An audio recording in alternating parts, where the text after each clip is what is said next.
Então agora eu vou contar um pouco sobre as 3 leis sistêmicas, mais uma, que acontecem no campo das constelações. A primeira lei sistêmica é a lei do pertencimento. Pertencimento barra pertencer.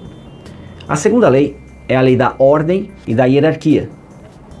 E a terceira lei é a lei do equilíbrio entre o dar e o tomar. Essas 3 leis juntas formam o contexto que sustenta a constelação sistêmica. Existem outras, mas essas são as principais. E mais uma lei que acontece, que é a 4ª lei, que chamamos de mais uma.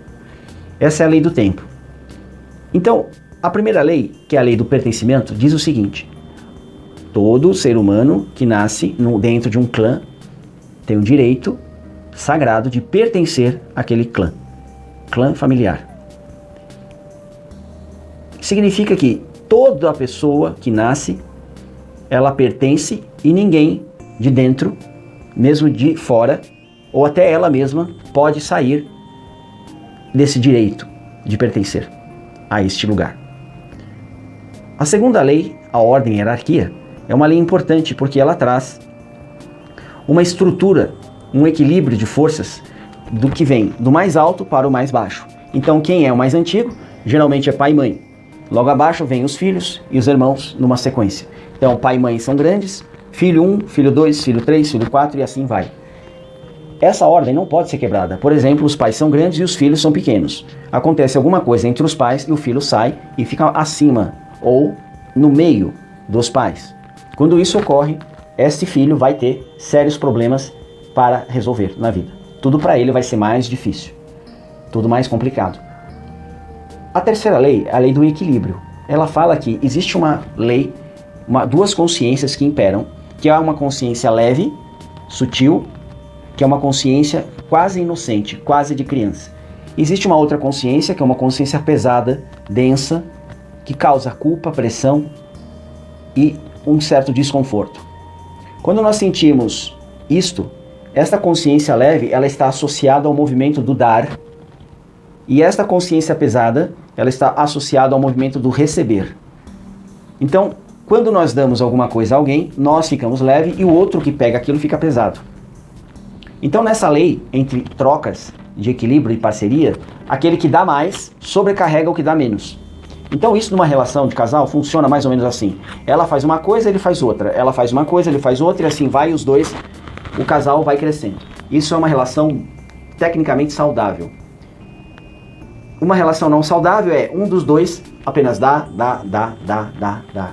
e o outro só recebe, e aí esse que recebe fica com peso, não aguenta, levanta e vai embora, ou trai a parceria com uma pessoa de igual valor. Ou seja, ali ele pode trocar de igual para igual. Aqui não tem troca, então nessa relação não é mais um casamento, mas isso virou mamãe e filhinho, ou papai e filhinha. Então essa relação de troca é extremamente fundamental, porque existe um equilíbrio, uma balança, que quem dá mais sobrecarrega o outro, que recebeu muito. Isso nas relações é fundamental, porém, esse desequilíbrio só é aceitável e visto como natural entre pais e filhos, porque os pais dão tudo e os filhos não têm como devolver. Então a balança para os filhos sempre será assim. Os pais dão e os filhos tomam.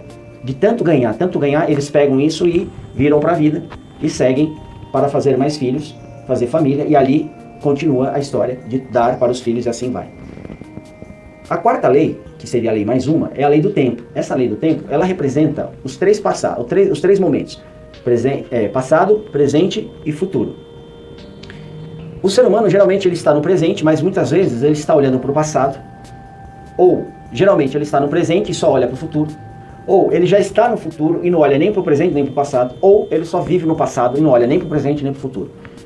Então isso mostra, e é muito visto no campo com bonecos na constelação, a direção para onde a pessoa está apontando. Ela está indo para frente, mas olhando para trás. Então isso é como se ela estivesse andando de carro, olhando pelo retrovisor. Então essas são as 3 leis sistêmicas mais um: pertencimento, ordem e hierarquia, equilíbrio entre o dar e o receber, barra tomar, e mais uma que é a lei do tempo, passado, presente e futuro. Espero ter colaborado com mais essa aula. Obrigado. Gratidão. Namastê.